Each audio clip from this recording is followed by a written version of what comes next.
سألنا 2 من أحسن الشركات اللي بتعمل ذكاء اصطناعي إن هم يدونا أحسن 10 أفلام بيتكلموا عن الفلك ويرتبوهم حسب رأيهم هم من الأحسن للأسوأ، وإجاباتهم بهرتنا.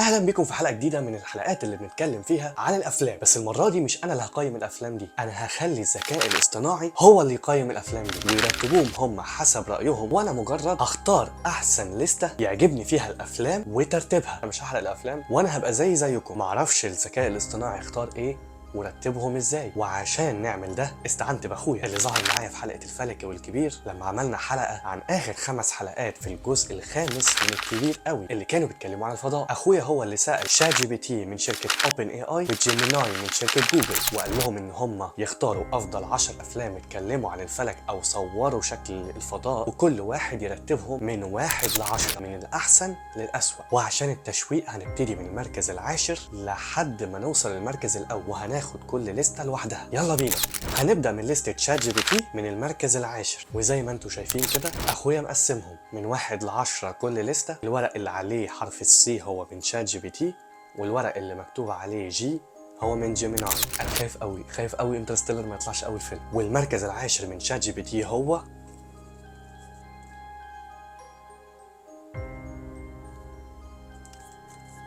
يوروبا ريبورت. مش عارف هتبان عندكم ولا لا، احاول اظهرها كده. بصراحه الفيلم ده لما شفته كان عندي توقعات عاليه قوي قوي قوي قوي، لانه تقريبا اول فيلم يتكلم عن رحله لقمر من اقمار المشتري اللي اكتشفها جاليليو، وهو القمر يوروبا اللي ناسا معتقده انه قمر متجمد سطحه عباره عن جليد، وتحت الجليد ده في ميه، وحاليا بيعملوا مسبار يروح هناك من غير انسان يهبط عليه ويحفر ويشوف ايه اللي تحت الجليد ده لو كان اصلا سطحه جليدي، او يعمل لسطحه سكان. فانا قلت بقى الفيلم هيطلع جامد، بس للاسف طلع اهبل موت. فاعتقد يستحق المركز الاخير، بس حسب الافلام اللي جايه يعني في 9 افلام هيطلع الباقي ايه؟ انا خايف. المركز التاسع من شات جي بي تي سانشاين. الفيلم ده لو كريستوفر نولان اتفرج عليه، او لو معرفش هو اتفرج عليه ولا لا، بس هو لو كان اتفرج عليه فعلا فانا بقول لك هو مش هيفهم حاجه. فلو انت عايز تشوف الفيلم ده هات جنبك مهدئات، حاجات تشربها تهديك وهدي اعصابك، واتفرج عليه في يوم انت رايق فيه وفي وقت تبقى هادي فيه، عشان مش هتفهم حاجه وهتتعصب زي ما حصل لي بالظبط. مع ان الكاست عالمي ابن لذينه، كريس ايفنسون، كيليان ميرفي، وروز بايرد، وكليف كورتيز، وبنديكت وونغ، وميتشل يو، وهيروكي سانادا اللي كان في بوليت ترين، ومارك سترونج. طبعا كاست يعني تقريبا هم نجوم الجيل ده. وانا قلت لكم في اول الحلقه ان انا مش هحرق الافلام، هو انت هتفهم القصه والهدف، بس لما تظهر شخصيه معينه كده هتبتدي تسال اسئله، هم ليه صوروا كده؟ ايه التصوير ده؟ وعينك هتوجعك، مش تفهم الشخصيه دي ايه اهدافها ولا بتاع، يعني مش هتفهم حاجه وحصل لها ايه.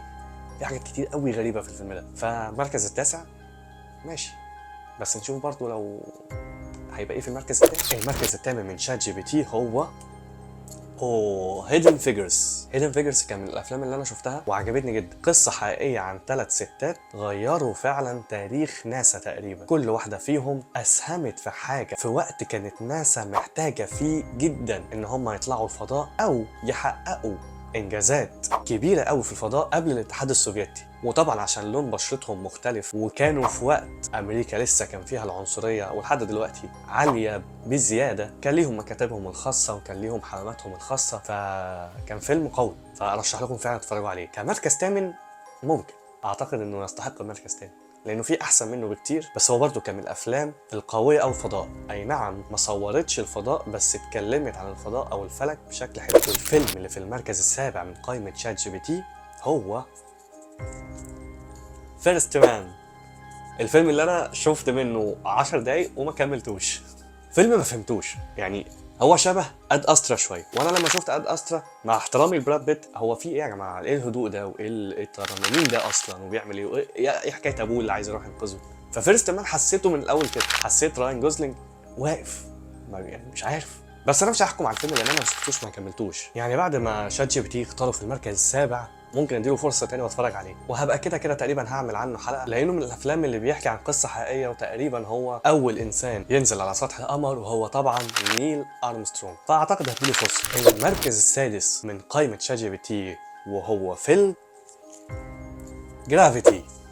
انا مش هكومنت على الفيلم ده، اتكلمت عنه بما فيه الكفايه في حلقه جرافيتي، الفيلم اللي ملوش علاقه باسمه، لا واقعيه في الفضاء ولا ناس بتتكلم في كلام اصلا مفهوم، ورائد فضاء بيعاكس رائده فضاء في الفضاء وبيقول لها مش عارف عينيكي زرق ولا بني ولا ايه. يا جماعه يا جماعه بلاش ما نهزرش بقى في الحاجات اللي فوق دي. هو انا قلت في الحلقه انه احسن فيلم اتعمل بمؤثرات بصريه وظهر الفضاء فعلا، وكانوا عندهم ذكاء في الكادرات، وفي حاجات خدوا بالهم منها زي مثلا لون الشمس اللي عمال اقول من زمان ان هو لونه ابيض مش اصفر، لان دي بتبقى فلاتر محطوطه على العدسه بتاعت الكاميرات او التلسكوبات عشان ما تبوظش المرايه اللي جوه او العدسه اللي جوه، وعشان انت كمان عينك. بقول لكم ايه، اتفرجوا على سانشاين هتفهموا بجد يعني.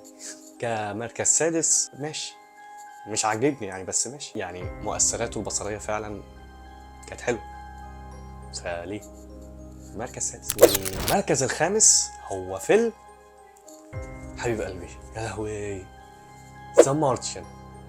برضه الفيلم ده عملت عنه حلقه. فيلم هقول لكم قصه سريعه كده عن حلاوه الفيلم ده. فتره من فترات حياتي كنت واخد شقه جنب الجامعه، كل يوم بعد الجامعه وانا بتغدى كنت بفتح الفيلم ده واتفرج عليه، ما كنتش بزهق منه. ومش عايز اقول ان هو فيلم متكامل بس اتعمل حلو، يعني كان حلو كده، تحس ان انت فعلا في المريخ.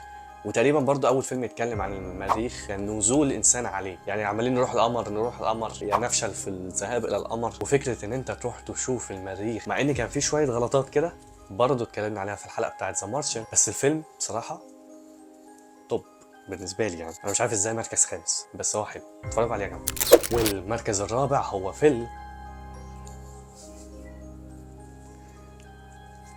قلبي قلبي قلبي قلبي قلبي، ابولو 13. بصوا يا جماعه، انا بحب توم هانكس. توم هانكس ده بالنسبه لي هو توم كروز، يعني هو مش زي توم كروز في حته ان هو عمال بقى بيعمل اكشن بقى، بس هو توم كروز بالنسبه لي. هو توم كروز هو توم هانكس مش العكس يعني توم كروز في توم كروز بس في توم كروز هانكس بقى اللي هو ايه مش عارف يعني، انتوا مش فاهمين اكيد، بس انا بحب الشخص ده قوي. توم هانكس من الشخصيات اللي عملت شخصيات حقيقيه كتير ودوكيومنتريز كتير، ولا فيلم شبه التاني ولا شخصيه شبه التاني، وكان فعلا لو يعني لو في مشهد هيعيطني فانا بعيط، ولو في مشهد ضحكني هو بنات فانا بضحك، لو في مشهد المفروض اتاثر معاه انا بتاثر معاه.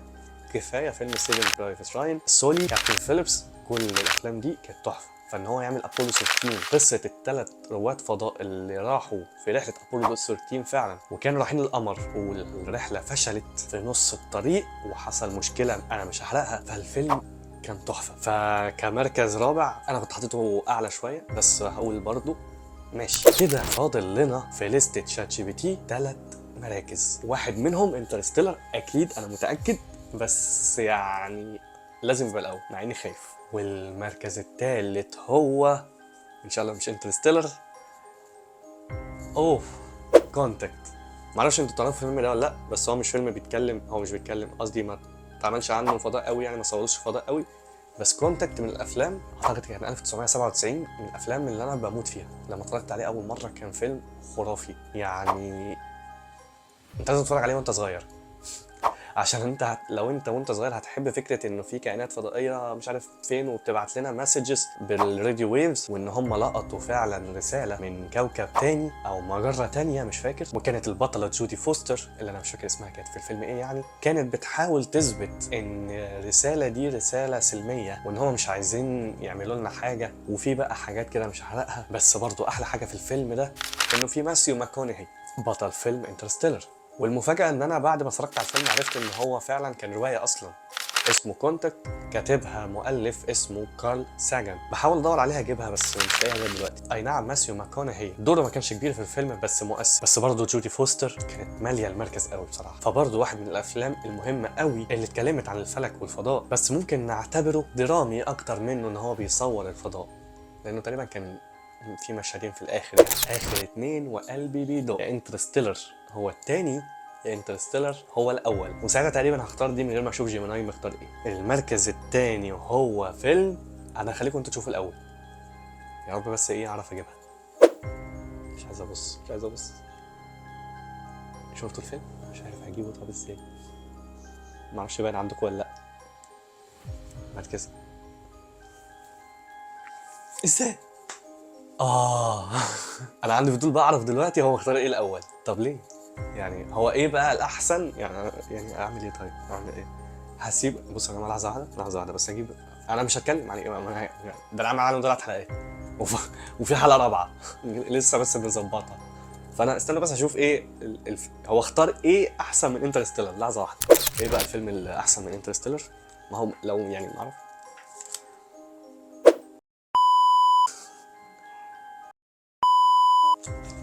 ما اعرفش تعرفوه ولا لا. 2001 A Space Odyssey. يا جماعه فيلم مقرف. لا انا مش هكمل انا. سبيس اوديسي ده انا شفته اول تلت ساعه. انا هحرقه. مش عايز احرقه. لا بس انا هحرق اول. لا انا لازم اتكلم عن اول حته. انا هموت. انا مش هعمل عنه حلقه يعني من كتر ما انا مش متقبله اصلا. ده مش هعمل عنه حلقه. ايه الفيلم اللي اول تلت ساعه قرود عماله تضرب في بعض؟ ايه يعني؟ ده ما فيش كلمه اتقال. تلت ساعه ما فيش كلمه بتتقال. انا في حتت سودا كتير. انا مش فاهم. انا خفت اصلا قلت الفيلم مش شغال ولا ايه يا جدعان. القرف ده احسن من انترستيلر؟ انا شات جي بي تي ده احسن من انترستيلر؟ ده بالنسبه لك ده احسن؟ ما يعني على عيني وعلى راسي رائعه ستانلي كوبريك اللي عملت سنه 1968 قبل ما نروح القمر بسنه. وانه اتقال بقى ان ده اللي فابريك الذهاب الى القمر، وانه ناسا ما طلعتش القمر واتصورت في استوديو، وجابوا ستانلي كوبريك ده اللي عمل مش عارف اسبيس اوديسي من سنه وجابوه عملوا بتاع. اي ماشي ساعتها 68. انا مش عارف اصلا في افلام قبل ولا لا. الجرافيكس كان حلو. انا مش فاكر ستار وورز كان امتى. مع ستار وورز احسن منه مليون مره. انا مش ازاي اصلا لسه دي ما فيهاش ستار وورز. اول فيلم من ستار وورز كان 77. ففعلا ممكن نديله كريدت ان هو فعلا يعني 68 كان عامل الجرافيكس ده والشكل ده. مش جرافيكس يعني هي مؤثرات بصريه. هم كانوا بيرسموا شكل الارض والقمر والكلام ده ويعملوهم مجسمات صغيره كده ويجيبوا مش عارف لو لقيت الحاجات دي هبعتها لكم وهحطها لكم. ويجيبوا مركبه بقى ويعملوا ضوء زي ما انا عامله كده ومش عارف يعني يعملوا بيلعبوا بالمجسمات الصغيره. مش في فن اسمه مش فاكر الحاجات الصغيره دي المجسمات الصغيره دي البارتيكل مش عارف ايه. وده برضه في يعني ده فن تصويري اصلا. يعني 68 ان هو يعمل فيلم زي ده واو. بس تروح تبص على القصه ولا تفهم هم مين دول ولا بيعملوا ايه. وحاجه قديمه. مش هقول قديمه ما هو ساعتها كان جديده. لا بس انا مش عايز اكمل. يعني ازاي يا ابني يعني ازاي يبقى في فيلم احسن من انترستيلر؟ انا هوريك الفيلم ده عشان تعرف. دخلنا في الاطفال. هي بص يا جماعه. بص الحلقه. بص ازاي يا جماعه شات جي بي تي ما يختارش الفيلم ده. مين ده؟ ايه الفيلم ده اصلا يا جدعان؟ اهي يا جماعه اهي الورقه اهي الورقه والحلقه اهي. للاسف